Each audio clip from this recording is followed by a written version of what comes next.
Bienvenidos al canal Ciencia, Historia y Deporte. Hoy toca vídeo de historia, y teniendo en cuenta que la biografía del gran Blas de Lezo es la publicación más visitada del canal, vamos a retomar los vídeos sobre el Imperio Español. En este caso, realizaremos un vídeo exclusivamente dedicado a los tercios, la mítica infantería española que dominó los campos de batalla durante siglo y medio sin encontrar la más mínima oposición. Eran unas tropas de leyenda, con un código y disciplina que les hizo virtualmente invencibles en combate. Revisaremos 5 de las mayores hazañas llevadas a cabo por estos soldados, que no son todos los recordados que merecerían. Así que sin más, desde el canal Ciencia, Historia y Deporte, las 5 batallas más épicas de los tercios españoles.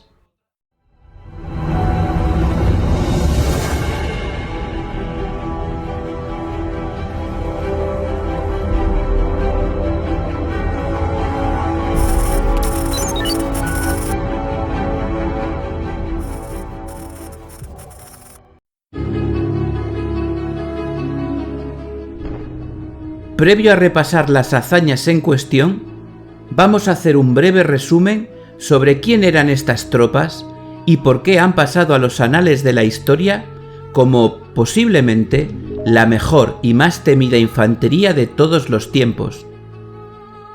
Fundados en 1534 por Fernando González de Córdoba, los tercios, nombre que nadie tiene claro del todo su origen, era un nuevo sistema de organización militar para la infantería que tenía como principales novedades el uso de las armas de fuego de forma regular junto a las unidades de piqueros para retener y alejar a la caballería enemiga mientras estos les disparaban. Pero no solo presentaban unas formaciones, armas y organización singular.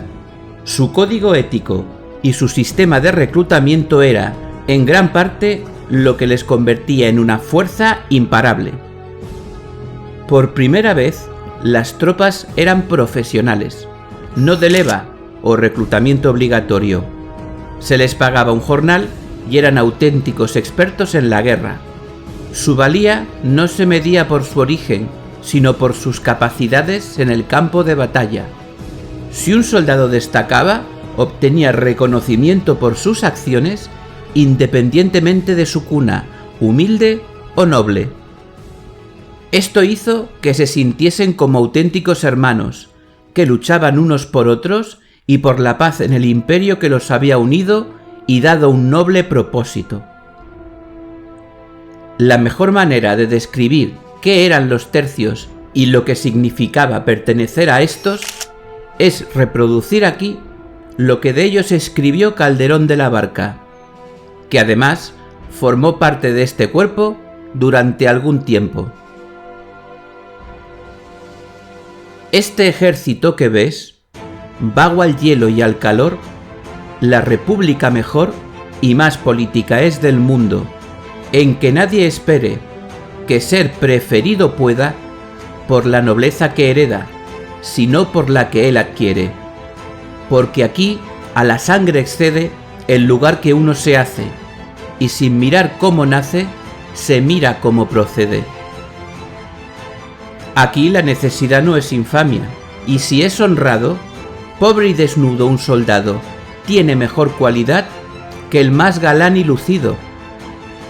Porque aquí a lo que sospecho, no adorna el vestido al pecho, que el pecho adorna al vestido. Y así, de modestia llenos, a los más viejos verás tratando de ser lo más y de aparentar lo menos. Aquí la principal hazaña es obedecer, y el modo como ha de ser es ni pedir ni rehusar.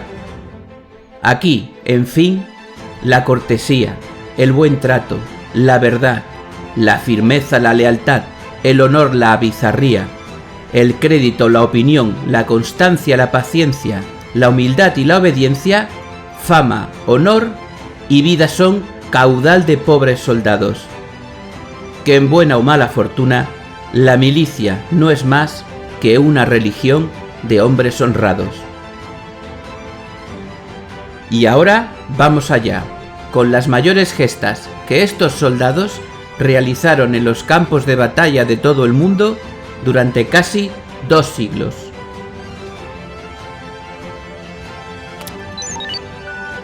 La batalla de Cagayán.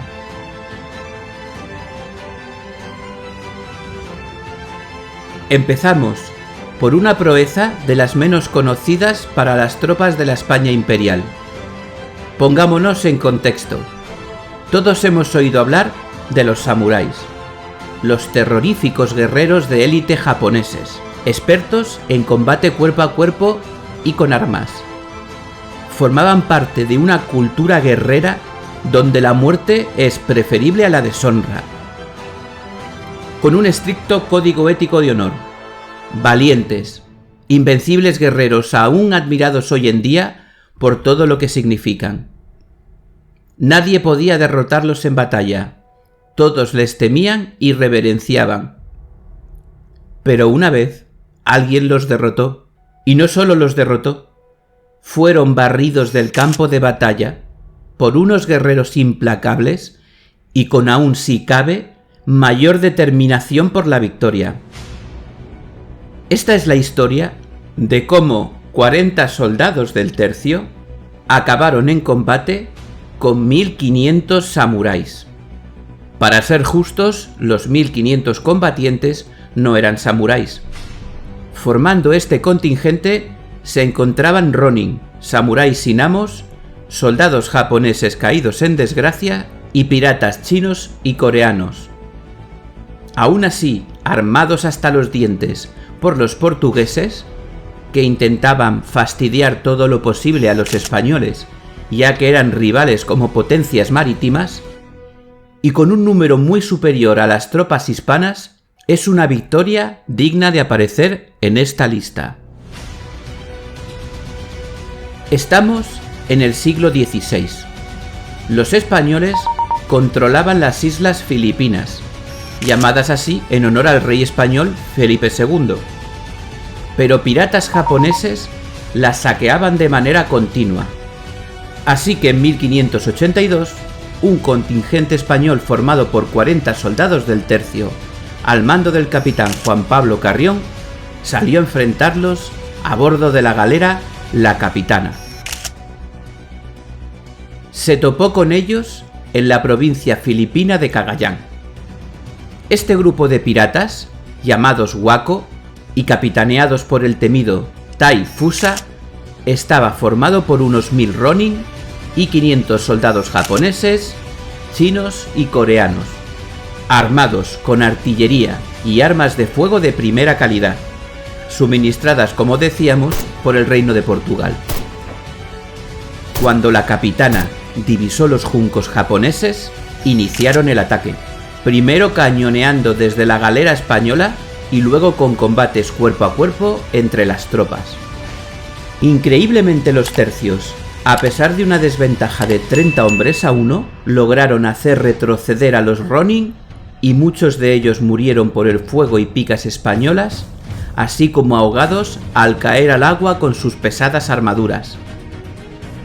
Posteriormente los españoles desembarcaron y bajaron los cañones de su embarcación para un segundo asalto en tierra. Aún quedaban unos 800 piratas japoneses, que en ese nuevo enfrentamiento fueron arrasados por los 30 españoles que quedaban con vida. De este combate único en la historia entre samuráis y tropas europeas de la época, apareció una leyenda japonesa. Cuenta esa leyenda que ese día los ronin de Tai Fusa se enfrentaron a los Wokou, unos demonios mitológicos, mitad pez, mitad lagarto, que atacaban tanto en agua como en tierra de una ferocidad sobrehumana e invencible para los mortales. Efectivamente, aquel día se enfrentaron a unos seres de leyenda, pero no eran demonios, eran soldados del tercio.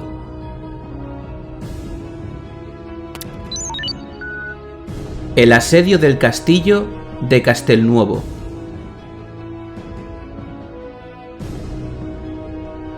Viajamos ahora unos cuantos años después, concretamente a 1539. Ese año se produjo el asedio del castillo de Castelnuovo, protegido por unos 4.000 soldados del tercio, de un enorme contingente otomano de 50.000 combatientes. Contaremos en este caso una derrota de las tropas españolas, pero tan épica que ha quedado en los anales como un acto heroico como pocos se han conocido. Pongamos un poco de contexto. Corría el año 1538, y las ansias de expansionismo del Imperio Otomano lo han llevado a conquistar cada vez más territorios en la Europa cristiana. El avance de los hoy turcos fue detenido en Viena el año 1529, y una Liga Santa que unía varias potencias cristianas como Venecia, el Archiducado de Austria y el Imperio Español quería reducir también el avance de la potencia musulmana por el Mediterráneo, del que cada vez controlaban una mayor parte. Con esas intenciones fue conquistado en Dalmacia, en la actual Croacia, el castillo de Castelnuovo. En él se dejaron 4.000 soldados del tercio bajo el mando del maestre de campo Francisco Sarmiento para protegerlo y mantener la hegemonía en la zona.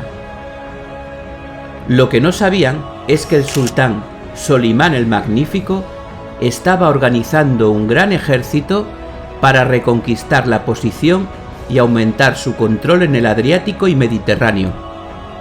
Para ello ordenó a su mejor almirante, Yeiredín Barbarroja, que reuniese su flota de 200 barcos y 20.000 hombres, entre los que se encontraban 4.000 genízaros, tropas de élite del ejército otomano, junto con otros 30.000 hombres que llegarían a la posición por tierra para recuperar la fortaleza y expulsar de ahí a los españoles.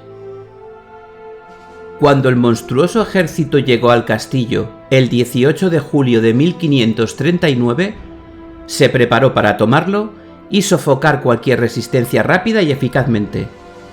Con una superioridad numérica y armamentística enorme, y además con la guarnición de defensa aislada y sin posibilidad de recibir ayuda o suministros. Comenzaron a preparar el asedio, colocando sus cañones en posición para derribar los muros de Castelnuovo. Los españoles salían en escaramuzas matando a los otomanos que realizaban las tareas de asedio e incluso a un grupo de genízaros que intentaban tomar las murallas. Pronto, Barbarroja se dio cuenta que este asedio no iba a ser nada fácil. Los soldados del tercio eran unos guerreros formidables y podía costar muchas vidas tomar la fortaleza. No le interesaba una victoria pírrica, a costa de perder medio ejército en el empeño. Así que decidió dar una salida a la guarnición asediada. Les permitía, si se rendían, irse de allí de manera honrosa, conservando las armas y banderas, e incluso dando una paga a cada soldado español de 20 ducados. Eso sí, tenían que dejar la pólvora y artillería en el castillo para los turcos. La respuesta de Francisco Sarmiento fue el inicio de la épica historia que sucede después. Hemos consultado a nuestros capitanes, estos a sus oficiales, y estos a su vez a los soldados. Gracias, pero preferimos morir al servicio del imperio. Venid cuando gustéis. Empezó el asedio. Parecía que nada podía detener al gigantesco ejército de Barbarroja. Era cuestión de tiempo. Disparaban sus cañones contra los muros. Los soldados intentaban pasar por los huecos que estos generaban, pero todo era inútil. Los tercios repelían una y otra vez las ofensivas otomanas. Día tras día tapaban los desperfectos en los muros y seguían combatiendo y repeliendo los intentos de invadir el castillo. Las jornadas pasaban y los hombres de Sarmiento no solo resistían, sino que se permitían lanzar un contraataque en el campamento turco estando a punto de matar al mismísimo Barbarroja. Las bajas turcas se multiplicaban día tras día, por casi ninguna del lado español. Los otomanos, con cerca de 20.000 bajas, incluidos todos los genízaros, se planteaban la retirada. No había manera humana de hacer capitular a esos tercos soldados que parecían no temer ni a la mismísima muerte. Pero entonces, 2 desertores capturados informaron que la fortaleza estaba a punto de caer. No tenían víveres desde hacía días. Los soldados estaban muertos de hambre y sed. Por esta razón habían desertado. Si seguían manteniendo el acoso, tomarían Castelnuovo. Volvieron a la carga, el 5 de agosto. Esta vez tomarían el castillo, no podían fallar. Pero nada de eso. Los españoles, medio moribundos, agotados, sin comida ni agua, volvieron a repeler la ofensiva. Todo esto cambió en los días siguientes. Una explosión accidental por parte de los soldados de la guarnición defensiva cuando manipulaban la pólvora mató un gran número de estos y abrió un gran boquete en los muros. Este hecho se juntó con un inesperado aguacero que mojó las mechas y la pólvora de las armas de los tercios, dificultando aún mucho más la defensa de la ciudadela. Pero pese a todo ello, los soldados españoles no se rindieron. Los heridos de los días previos se levantaron para luchar junto a sus compañeros. Increíblemente, volvieron a rechazar a los invasores otomanos. Pero ya solo quedaban 600 soldados y los bombardeos habían convertido los muros en indefendibles. Era el 7 de agosto. Francisco Sarmiento reunió a los soldados que quedaban delante de unos muros interiores donde se encontraban guarnecidos los civiles y se preparó para librar la batalla defendiendo la posición hasta su último aliento. Los civiles ofrecieron cuerdas a Sarmiento para que trepase y pudiese llegar al recinto y resguardarse. Este lo rechazó diciendo: «No puedo tolerar salvarme yo mientras mis hombres mueren». Y así, el día 8 de agosto, todos y cada uno de los españoles que defendía el castillo de Castelnuovo había muerto luchando hasta el último momento, sin tregua, causando 37.000 bajas al ejército de Barbarroja y pasando para siempre a la leyenda.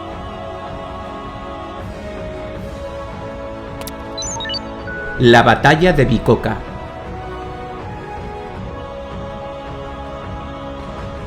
Seguro que habéis oído muchas veces la expresión «esto es una bicoca», para hacer referencia a algo que ha resultado muy fácil. Pues el origen de este uso lingüístico procede de una batalla librada por el ejército español, aún no llamados los tercios formalmente, pero que ya empezaban a estructurarse de manera similar al patrón que estos seguían.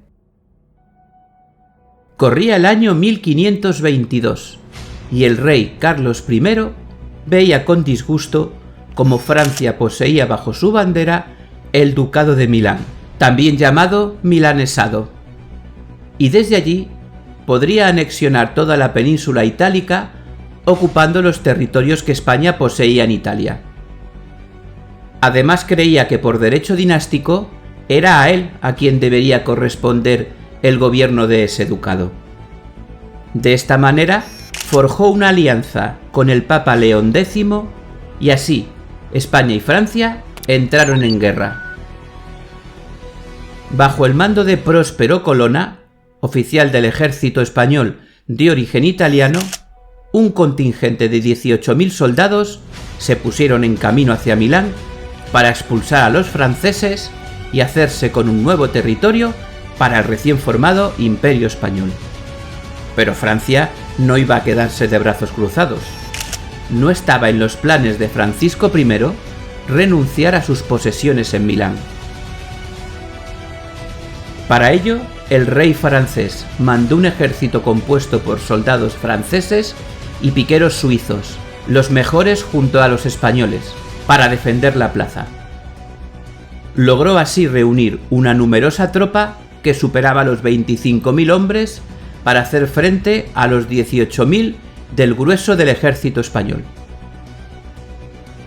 Cuando los españoles llegaron a Milán, decidieron no desperdiciar energía en un asedio que prometía ser largo y muy duro, por lo que acamparon en una localidad al norte llamada Bicocca, hoy un barrio de Milán, esperando que la ciudad se rindiera tras un largo bloqueo de suministros. Pero antes de que eso sucediese, llegó el gran ejército francés al rescate. Con superioridad numérica, una enorme superioridad en artillería y contando con los temibles piqueros suizos, el oficial al mando, vizconde de Lautrec, se dispuso para combatir. El 27 de abril comenzó la batalla. Los primeros que atacaron fueron los piqueros suizos, ya que eran mercenarios y los franceses querían que hiciesen rápido su trabajo y pagarles lo mínimo posible. Después, la caballería y artillería completarían el trabajo. Cuando Colonna vio formarse y avanzar a los transalpinos, formó su ejército de picas y fuego en un terreno alto y esperó. Con las armas de fuego, arcabuces principalmente, cargados y apuntando a los suizos, guardaba el momento ideal. Y este llegó cuando los piqueros suizos, que avanzaron muy rápido impidiendo que la artillería francesa pudiera seguir el ritmo y darles fuego de cobertura, llegaron al desnivel que precedía a la elevación del terreno. Al tener que formar y avanzar cuesta arriba, su ritmo se ralentizó muchísimo, y los españoles abrieron fuego a discreción.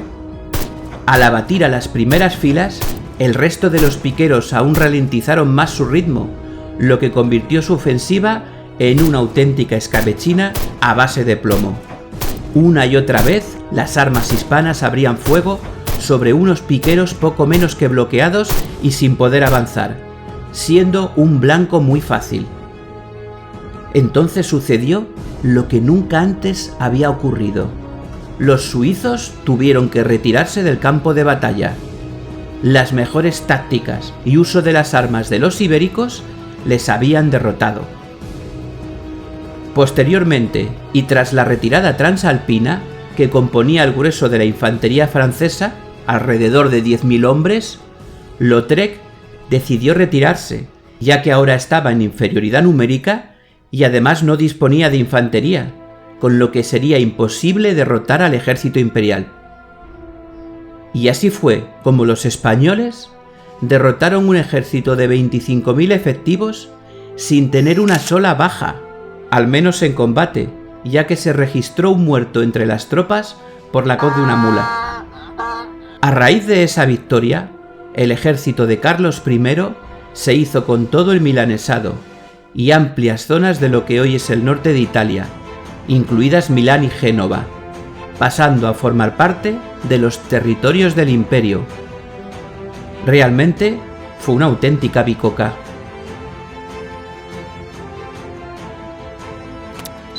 La batalla de San Quintín.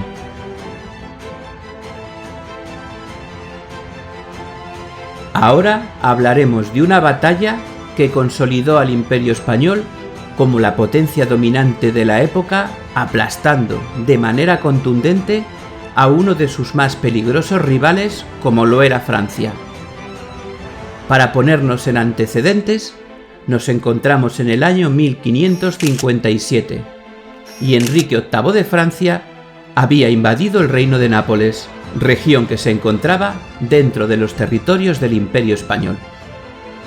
Así que el rey Felipe II de España ordena a las tropas que se encontraban en los Países Bajos atacar e invadir el país galo como represalia.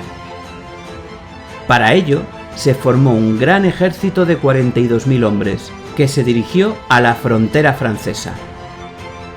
Este contingente se encontraba al mando de Manuel Filiberto, duque de Saboya, muy motivado ya que había perdido su ducado a manos del rey francés. Los primeros movimientos estaban destinados a confundir al ejército francés. Hicieron creer que se dirigían a la ciudad de Huisa, logrando que los galos enviasen grandes contingentes para su defensa, pero realmente el duque de Saboya marchó hacia la ciudad de San Quintín, junto al río Somme. Los tercios imperiales tomaron los alrededores de la ciudad, protegida solo por unos centenares de hombres que fueron reforzados por otros pocos cientos, mientras un contingente de unos 30.000 soldados franceses se acercaban a toda prisa a San Quintín para protegerla, al mando del condestable Anne de Montmorency.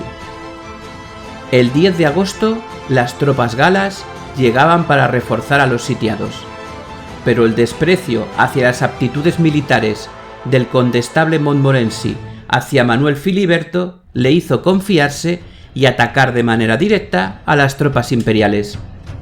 Cometió un grave error, y pronto entendió por qué los tercios pasarían a la leyenda como la mítica y temida infantería que dominó durante casi 2 siglos los campos de batalla de todo el mundo.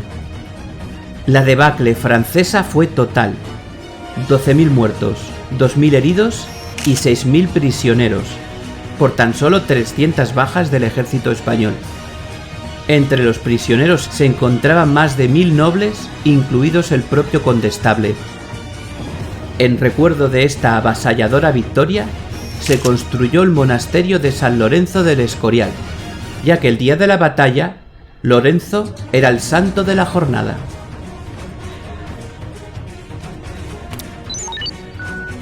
La batalla de Gravelinas.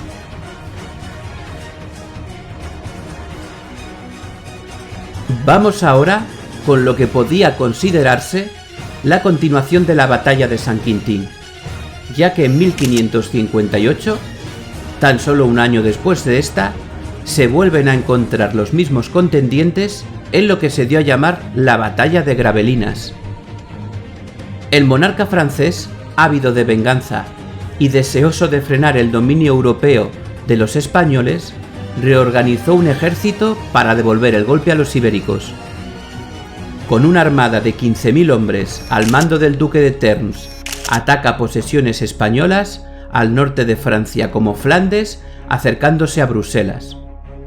Ante estos acontecimientos, el monarca español Felipe II reúne un ejército para hacerle frente al mando del conde de Egmont, que también había participado en los combates de San Quintín, formado por unos 12.000 hombres. Estos dos contingentes se encuentran frente a frente a las puertas de la ciudad de Gravelinas, situada al norte de la actual Francia, casi en la frontera con Bélgica, el 13 de julio. En un principio, los galos pensaron que los soldados españoles que tenían frente a ellos no eran más que una pequeña avanzadilla de reconocimiento.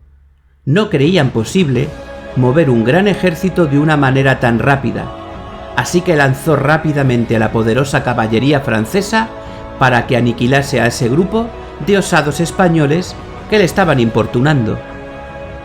Cuando descubrieron que se encontraban ante un contingente casi tan numeroso como el suyo, ya era demasiado tarde.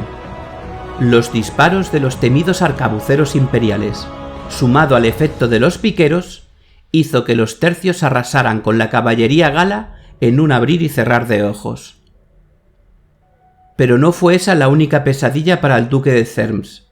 Gravelinas era una ciudad a orillas del río Aa, y, remontando ese río, barcos españoles se colocaron en la retaguardia de los franceses, comenzando ahora a cañonearlos inutilizando su artillería.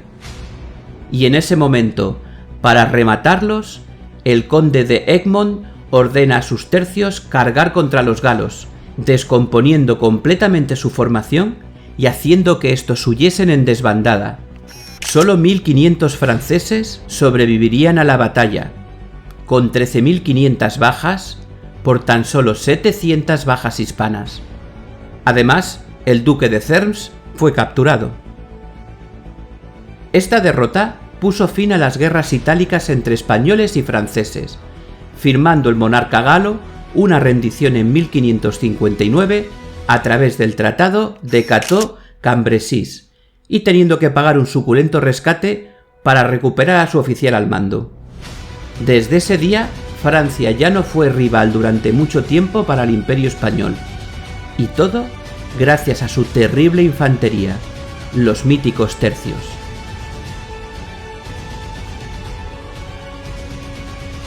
Por hoy lo dejamos aquí. Estas son solo 5 historias épicas de las muchas que pueden contarse de los tercios españoles. Muy posiblemente la mejor infantería de la historia, y sin la que el Imperio Español no podría entenderse. Volveremos en futuros vídeos a tratar más hazañas de estos soldados míticos y poco reconocidos aquí en España, su propio país de origen, para ayudar a dar a conocer sus gestas, coraje y fortaleza.